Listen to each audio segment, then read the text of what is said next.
Men Nuraliyev abla Kırgız Respublikasının emgek sürgün artisi. Bizden gelgen sebebimiz, jıyılgan sebebimiz.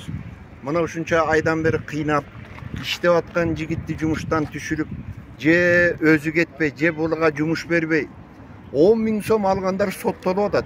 11 milyon karşı bolup korrupsioner o жерде oturat. Biz ошон үчүн келдик.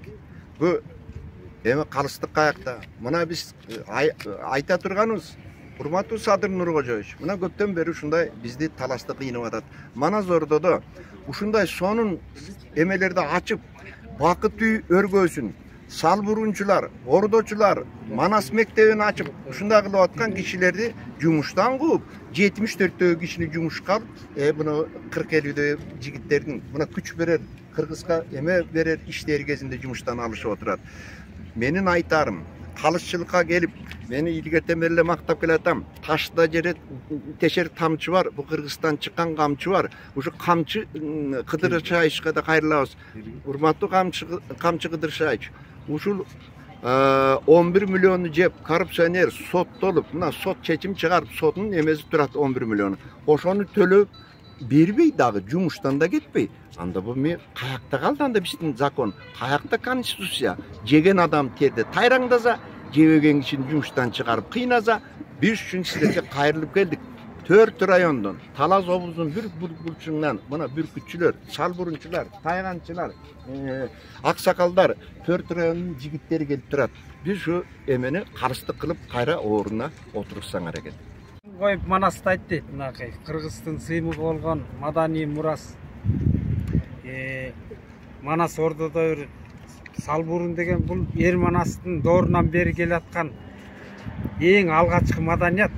Бул жашоо тиричилиги Кыргыз ушул аңчылык менен, мергенчилик менен ажайып ушул жакшы саамалыкты ушуну бир негиздеп жолго салып, ошол жерге бир салбурун ордо уюштурсак, ачсак, аны дагы жанагы партиянын убагындагы билим деңгээли илгерки коммунизмдин суусун ичкендер келип отуруп алып бизди. Бул ата мурастын баардыгын жайылта албай атпайлы кийинки муундарга. Ошол жерде баягы салбурунчулар барып ордо кылып, өздөрүнчө чогулуп атканда, Манас ордодон бир айлык акы бөлүнүп берилгенби аларга? Жок, биз өзүбүздүн ушул маданий мурасты жайылтуу максатында кийинки урпактарга ата салты ардактуу агыт тайган салгушуң эзелтеден келаткан элдик оюн салбурун деп бир жакшынакай ошол жерге барып орноп калды элек да. Ана бизге да бут тосуп мына ошондо Манас ордодон бир дагы тыйын корогон эмес сиздердин борбордо. Рахмат. Мен ошо былтыр Манас ордодо котормочу иштеп келгем. Ошо Манас ордого былтыр жакшы иштерди ачып, ошо сырттан келген туристтерге QR код аудио баяндама аркылуу чет элдик тилдерде баяндамалар жасасак, эми Жоймаев Ормош Жетигенович келип туруп, баарын алдырып салды анын баарын. Баяндамада болсо кыргыз тилдүү баяндамадан башка баяндама жок. Ошондой өнүгөйлүк десек, артка тартып анан бир четинен Ормош Жоймаев. Сиз кайсы тилде? Аңгыш түркчөгө. Эки тилде, котормочу. Котормочу ишо туристтер наушник аркылуу эле укчу да баяндаманы. Анын бүттүгүн жаптырып салды ал нерсенин баарын. Анан кадровый саясаттагы азыр Манас ордодо чаржайт башаламан, келип туруп каалаган кишисин жумуштан кетирет. Бир 4 пахта корунун алып чыгып эле акты түштүрүп, ато статья менен кетесиң, өзүң арызыңды жазып, көп кишини жумуштан кетирип атат өзүнө жакпагандардын баарын. Сиз дагы ошолордун катарындасызбы? Мен ошолордун катарындамын. Бу жерде только пахта корлор эле иштеп калды да Манас ордодо. Урматтуу бийлик башчылары, бул жерде бүгүн ушунча эл чогулуп келген себеби ушул суранышты, ушу акыйкат чындык айтып жүрсүңүз, бир оюңузду билдирип бериңиз деп. Мен келдим, ушул бир эки ооз сөз факты менен бир ооз сөздөрдү жеткизип коюуну туура көрдүм. Президентке жана коопсуздук кызматынын башчысы Камчы Кыдыршаевичке. Биздин ушул президенттин саясат менен күрөшүү стратегиясын жана УКМКнын башчысы Камчы Кыдыршаевичтин саясат менен чечкиндүү күрөш деген стратегиясын игнорировать эткен министрлик жана күч органдары, тагыраак айтканда сот системасы тууралуу экөө сөз. Кыргыз улуттук манас ордо комплекси 2011 жылы Кыргыз Маданият министрлигине таандык деген токтом бар. Мына жерде кагазда баары жазылат, буну жеткизебиз сиздерге жана жарыяланат. Буга карабай ошол жерден жылдагы болуп турчу же 2 жылда болуп турчу плановый аудиторский проверка Талас облустук прокуратура тарабынан жүргүзүлгөн экен. Ардан мыйзам бузуулар аныкталып, анан кийин арда жетекчиликке, наркоберкиге ушул иш-чара колдонуш үчүн сотко өткөзүлүп берилген экен. Эми ал жагын компетенттүү күч органдары өздөрү чечишер. Мен болгону берде мыйзамдуулукту гана ушу элдин атынан талап жагын айтайын деп чечтим.